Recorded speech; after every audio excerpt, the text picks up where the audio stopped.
members, representatives of the international organizations and INGOs, and a large contingent of media, international media that was based in Kabul. We have our embassy in Kabul is working 24/7. Our ambassador is in Kabul, doing a great job in a difficult situation. We've collected and shifted our staff that was, posted at different consulates to Kabul to facilitate and assist this gigantic work that has been undertaken, and they are assisting the ambassador in Kabul. Visas are being entertained, are being given to applicants who are applying for visas, and in certain cases, because of paucity of time, people have been put onto the plane, and visas have been given on arrival. So we've introduced that facility as well, and I'll share with you 409 people were given visas on arrival in Islamabad. Our embassy and our ambassador is constantly in touch with the local authorities in Kabul, ensuring safety and safe transportation of those people who are coming into our embassy in safety and then have to be transported to the airport. By and large, my information is that the situation in Kabul is calm, but there's pressure around the airport. There are thousands of people stranded at the airport, desirous of leaving. The number keeps fluctuating, but it's a large number. And that is, the focus of attention of media, international media as well. And the rest of the city, which is, functioning close to normal, is not being focused. We've set up a cell, evacuation operation cell at the Ministry of Interior. This was done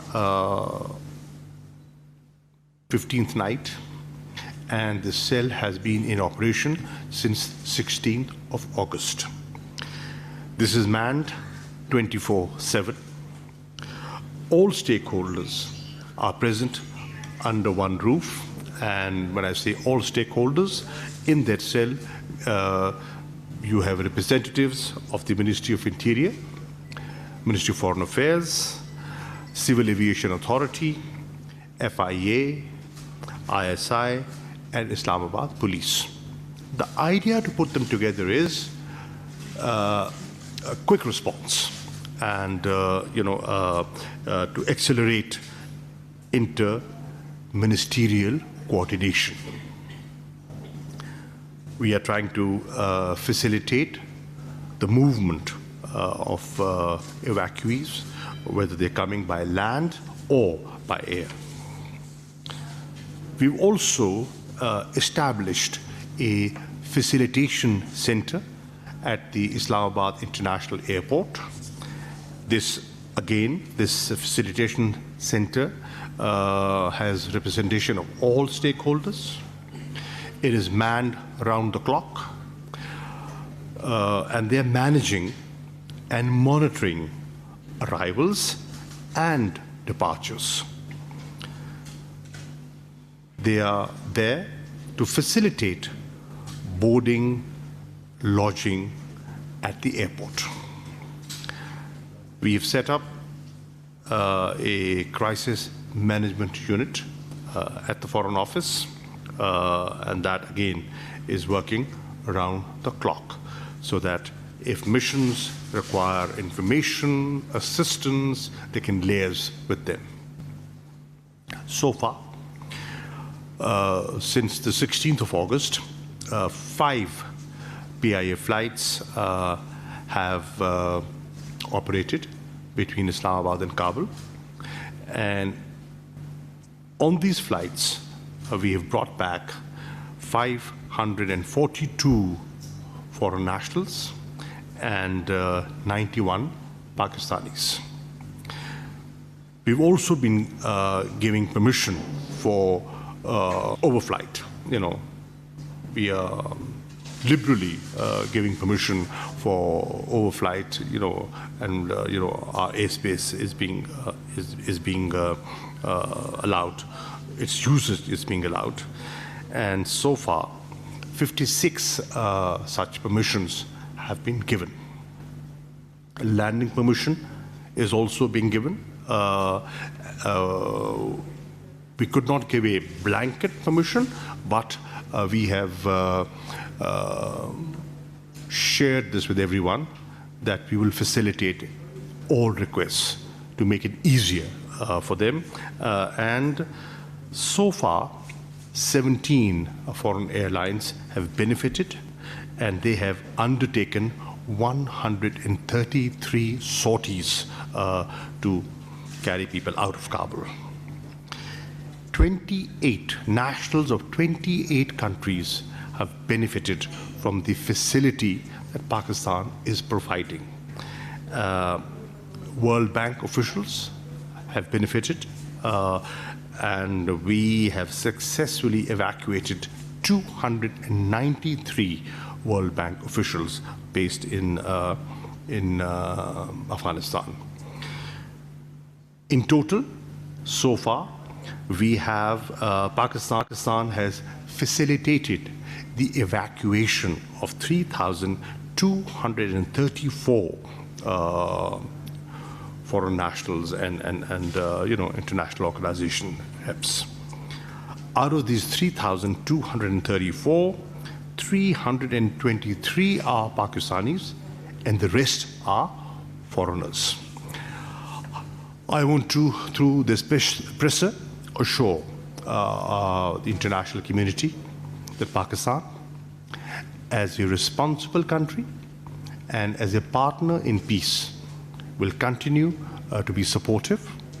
Our objectives are aligned. We are working for a similar purpose, that is safety, security of everyone, their nationals as well as Afghans. Our desire is to have peace and stability in Afghanistan. We are working for an inclusive interim arrangement over there, so that it has not just broad-based representation, it has wider acceptability. And this role is being recognized. I am happy to share with you, every foreign minister that has engaged with me has, whatever I shared with them, my assessment of the situation in Afghanistan, what we are doing, what we intend to do, their views are in sync with us. Our thinking and the international thinking is aligned. And they feel that Pakistan is playing a very vital and a very critical role in these challenging times. I would like to acknowledge and appreciate the work of our staff in Kabul, and our ambassador and his team. They are doing a wonderful job. So keep it up, and the world is looking towards Pakistan. You are aware of the fact that many embassies, in fact, very few embassies today are functioning in Kabul. And if I'm not wrong, perhaps only five are functioning in Kabul, and Pakistan is one of those five. So Pakistan is playing its role. Thank you. Yes, Mr. Foreign Minister. Thank you. I think the Honorable Foreign Minister has kindly agreed to take questions. May I request those desirous of posing a question to please indicate by raising your hands, and please also introduce. Mateen Haider Sahab, may I start with you? Thank you, Mr. Foreign Minister. You have spoken in detail about your interaction with your counterparts of Europe and elsewhere. What specific cooperation they are seeking from Pakistan? Number one. And probably tomorrow you will be undertaking a regional visit. So what is the purpose of this regional visit since the change has already taken place? What consultations you are going to have with these regional leaders, and spoke about inclusive government? Sure. Why inclusive government is getting late? Thank you. What are they wanting from Pakistan? They are wanting Pakistan's help in evacuation, which we are sort of we are helping, and they're acknowledging that. They want Pakistan to promote an inclusive arrangement set up over there, which Pakistan believes in. We feel that Afghanistan is a country which has a number of ethnic groups, and all ethnic groups are important. They have a say, they have a role to play, and the wider the representation, the more acceptability that arrangement will have with the international community. I will be leaving, as you pointed out, for 4 countries tomorrow. I'll be visiting Tajikistan, I'll be visiting Uzbekistan, I will be visiting Turkmenistan, and I'll be visiting Iran. The 5th country is China. I've had a detailed telephonic conversation with the Foreign Minister of China, State Councillor Wang Yi, on the situation in Afghanistan and what role we as immediate neighbors can play. And the 6th neighbor, of course, is Pakistan. The idea, the objective of going out is to hear their assessment and see what are the immediate challenges the neighbors are facing, can face. How we can collectively devise a strategy in dealing with the refugees if that situation arises. Fortunately, the immediate scare of a huge influx has somewhat subsided because of the situation in Afghanistan, which is more or less calm. But that need can arise in the days ahead. How do we manage our trade crossing points with Afghanistan? How do we deal with people, who normally come in and out of Afghanistan? We, as you know, at an average, we had 25 to 30,000 Afghans coming into Pakistan on a daily basis. That's a huge number. How do we deal with the challenge of COVID-19? Because the situation in Afghanistan, I believe, is challenging. And how do we help them, and how do we protect ourselves? Because we're all going through, and Pakistan is going through its 4th wave. How do we deal with counterterrorism? What strategy should we have on that? There are so many challenges that the immediate neighbors face, and opportunities that immediate neighbors can benefit from. in Afghanistan, and inshallah, hopefully, when it's peaceful and stable, how we can move forward in regional connectivity, that objective of regional connectivity, how can that be achieved?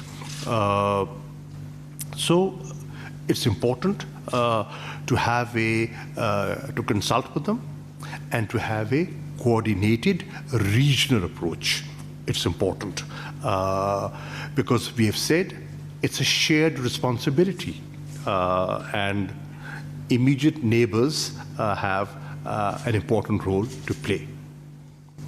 Can we have one from this side? On third row, Mr. Heather, Zulkarnain Heather, followed by the lady in the second row on the right side. Please.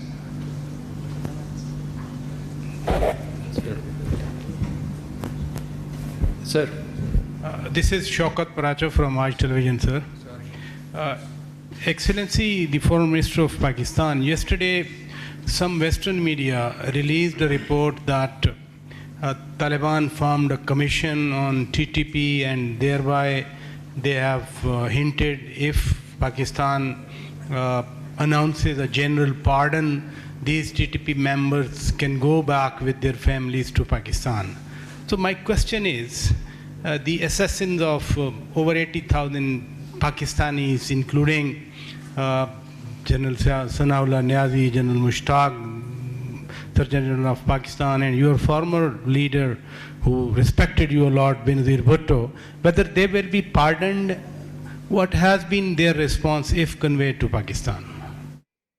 वज़ीर ख़ारिजा इस वक्त media से गुफ्तगू कर रहे हैं। आम खबर से आपको आगाह करेंगे, पाकिस्तान और अफगानिस्तान के दरमियान होने वाली वनडे सीरीज अब पाकिस्तान में खेली जाएगी। गैर मुल्की मीडिया के मुताबिक श्रीलंका में कोरोना